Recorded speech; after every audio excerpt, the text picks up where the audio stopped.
മുഖ്യമന്ത്രി ചർച്ചയിൽ കോൺഗ്രസ് നേതൃത്വത്തിനെതിരെ വിമർശനവുമായി ആർഎസ്പി നേതാവ് എൻ.കെ. പ്രേമചന്ദ്രൻ എം.പി. മറ്റ് സംസ്ഥാനങ്ങളിൽ സർക്കാർ അധികാരത്തിലേറിയിട്ടും കേരളത്തിൽ രാഷ്ട്രീയ അനിശ്ചിതത്വം നിലനിൽക്കുന്നത് നിർഭാഗ്യകരമായ അവസ്ഥ.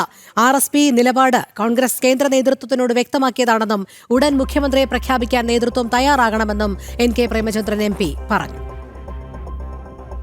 മുഖ്യമന്ത്രി ചർച്ചയിൽ ദിവസങ്ങളേറെ കഴിഞ്ഞിട്ടും തീരുമാനമാവാത്തതിലാണ് വിമർശനവുമായി എൻ.കെ. പ്രേമചന്ദ്രൻ എം.പി. രംഗത്തെത്തിയത്. മറ്റു സംസ്ഥാനങ്ങളിൽ സർക്കാരുകൾ അധികാരത്തിലേറി. കേരളത്തിലെ അവസ്ഥ ദൗർഭാഗ്യകരമാണെന്നും രാഷ്ട്രീയ അനിശ്ചിതത്വം വോട്ടർമാരെ നിരാശരാക്കിയെന്നും അദ്ദേഹം പറഞ്ഞു.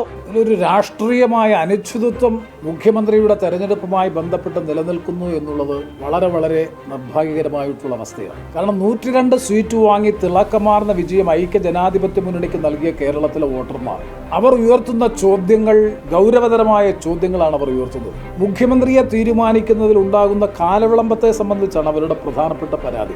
കോൺഗ്രസ് കേന്ദ്ര നേതൃത്വത്തോട് ആർഎസ്പി നേരത്തെ തന്നെ നിലപാട് വ്യക്തമാക്കിയതാണ്. നിലവിലെ സാഹചര്യം വിജയത്തിന്റെ ശോഭ കെടുത്തുകയാണെന്നും ഇക്കാര്യത്തിൽ ഉടൻ തീരുമാനമാകണമെന്നും എൻ.കെ. പ്രേമചന്ദ്രൻ എം.പി. ആവശ്യപ്പെട്ടു. നിങ്ങൾക്ക് നിർദ്ദേശിക്കാനുള്ളത്, അഭ്യർത്ഥിക്കാനുള്ളത് എത്രയും പെട്ടെന്ന് കോൺഗ്രസ് ലെജിസ്ലേറ്റീവ് പാർട്ടി ലീഡറെ തെരഞ്ഞെടുത്ത് സംസ്ഥാന മുഖ്യമന്ത്രിയെ സെലക്ട് ചെയ്ത് കേരളത്തിൽ ഗവൺമെന്റ് രൂപീകരണ പ്രക്രിയയ്ക്ക് ഇനിയും കാലതാമസം ഉണ്ടാകാതെ അതിന് നേതൃത്വം കൊടുക്കാൻ കോൺഗ്രസ് ഹൈക്കമാൻഡ് തയ്യാറാകണം എന്ന അഭ്യർത്ഥനയാണ് ആർഎസ്പിയെ സംബന്ധിച്ചിടത്തോളം കോൺഗ്രസ് ഹൈക്കമാൻഡിനോടും കോൺഗ്രസ് നേതൃത്വത്തോടും ഈ അവസരത്തിൽ ആവശ്യപ്പെടാനുണ്ട്. ഘടകകക്ഷികളോടുള്ള എം ഹസന്റെ പരാമർശത്തിലും എൻ.കെ. പ്രേമചന്ദ്രൻ എം.പി. വിമർശനം ഉന്നയിച്ചു. നിലവിലെ സാഹചര്യം UDF-നെ വിശ്വസിച്ച് വോട്ട് ചെയ്തവരെ കൺഫ്യൂഷനിലാക്കുകയാണ്.